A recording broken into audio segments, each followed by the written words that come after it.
Peace and love, good people. Salute.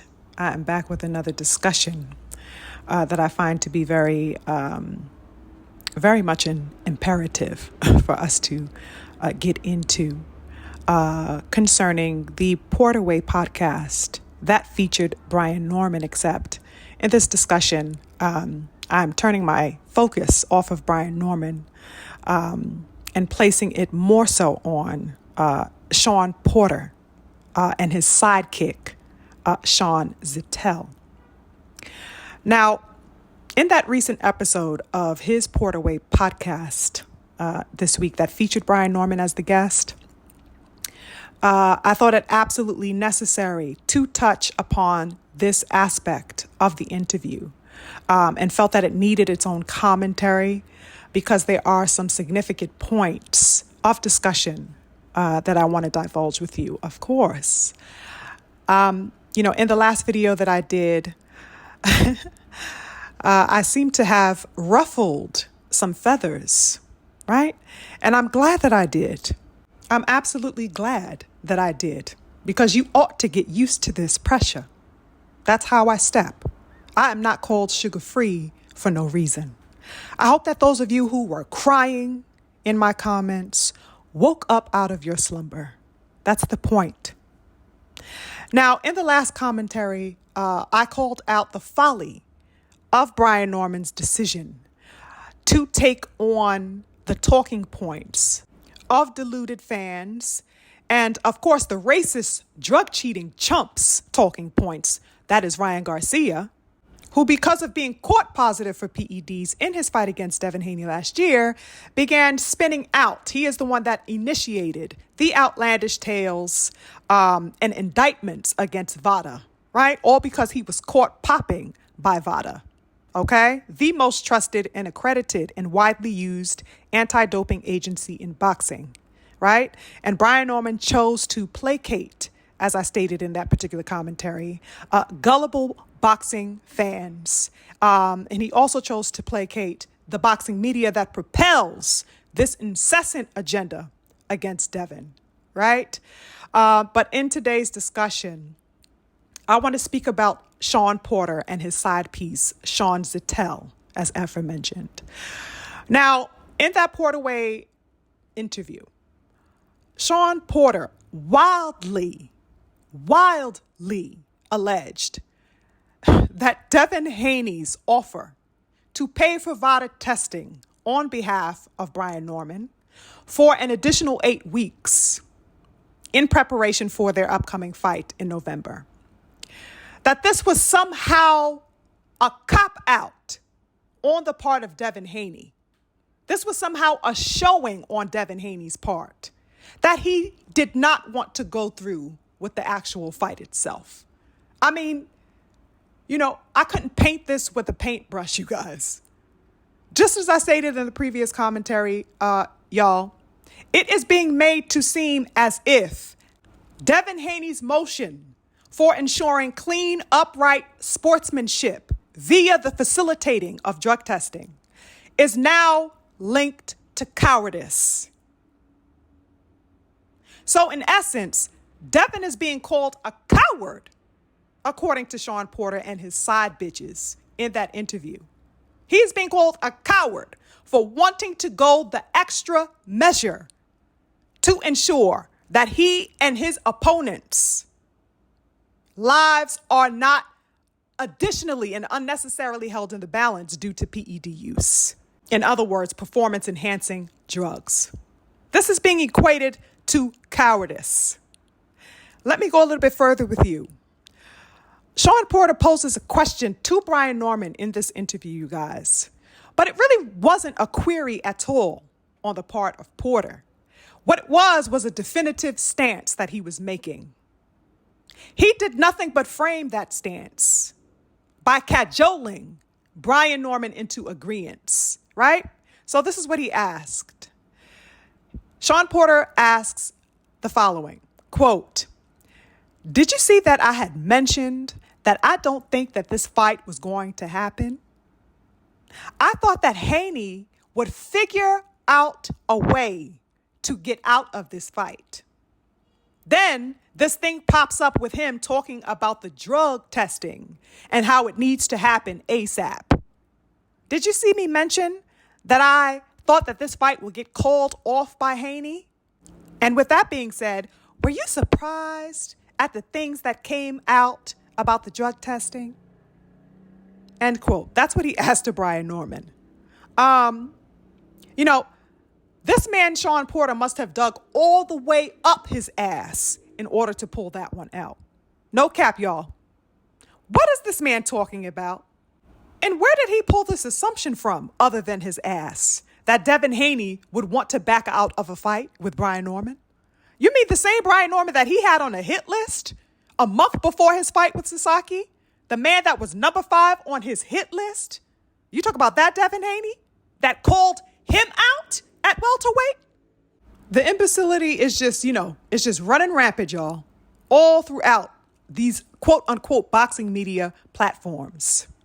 Just as he told Brian Norman, that's all I need to hear about that. When Brian Norman made the false insinuations about Vada's credibility, well, I'm saying the same thing about Shawn Porter. That's all the fuck I needed to hear of this bullshit with that type of weird, contrived viewpoint that he is posing to Norman in this instance. Now, remember in the previous video, I posited, how the going trend right now is pretty much in effort to affront Devin Haney by asserting that because Devin Haney pushed for and paid for additional 8-week testing for Brian for the VADA testing, that this is somehow being equated to cowardice. Well, this is exactly what is going on, you guys. I need somebody to explicate to me ASAP how in the world securing and ensuring drug testing for PEDs means that you are a coward? I need this explicated ASAP. It's not, my brain computer is not computing. The logic is not logicking, y'all. So, according to Shawn Porter and his sassy sidekick, Zettel and the others, Devin is afraid now to fight B. Norman. So he opted to demand for drug testing to be conducted so that he can back out of the fight. Can you believe this? According to these people, you guys, Devin Haney all along intended to call the fight off, real talk. We just didn't know it. But he intended to call this fight off, according to these people. That's why he's requesting the drug testing. I mean, it's crazy work. So protecting his life as a fighter and opting to protect the life of his opponent as a fighter is now a show of evidence that he is afraid to go into combat. I can't make this up if I tried, you guys. The juvenility is beyond saving, I'm afraid, in boxing. This is the level that we are working with as far as mentality. When I spoke of the boxing media pushing out and spinning such tales to intentionally dumb down and outright insult the intelligence of the boxing public, this is a clear prototype for you all to witness in real time of what I was talking about. Devin Haney is such a threat, you guys, to this current era of boxing and all that he has accomplished and all that he stands to accomplish as a young elite in the sport, that there are no bounds, no limitations, no lengths that the media and their conspirators will not go to in order to detract this young man. He is now being called fearful, cowardly, craven for employing the parameters of drug testing. So to be anti-PED usage in boxing is now a sign of weakness, frailness. Can you believe this?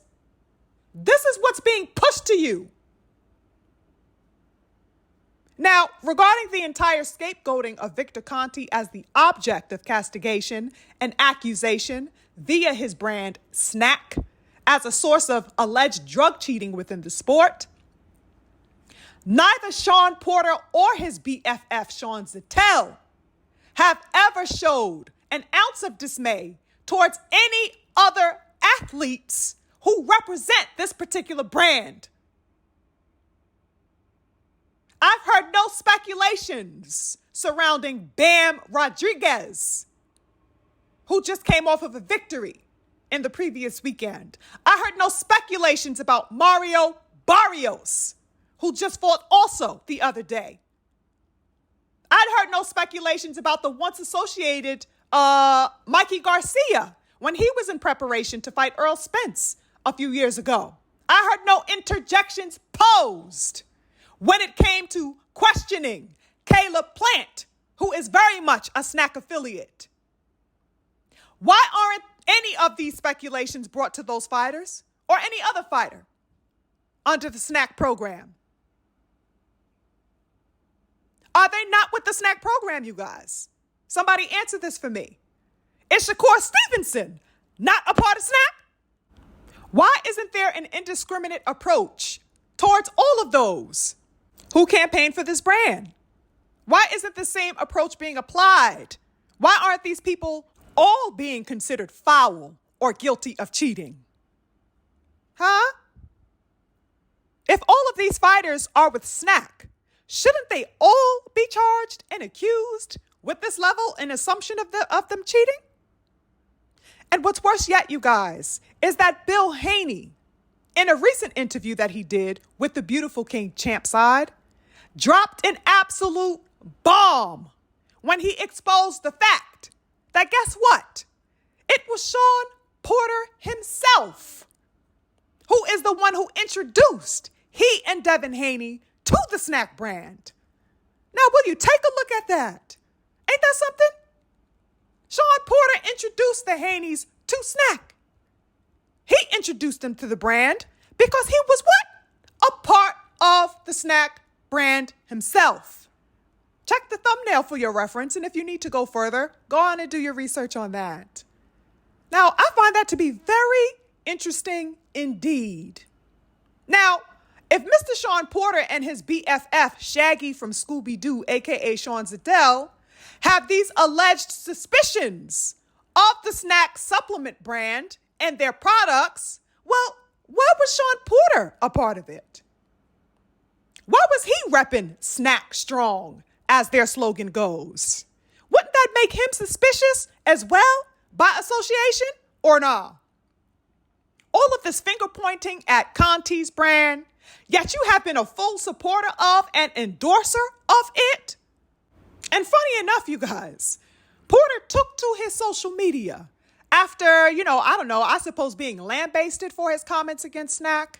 And he stated the following in his social media post.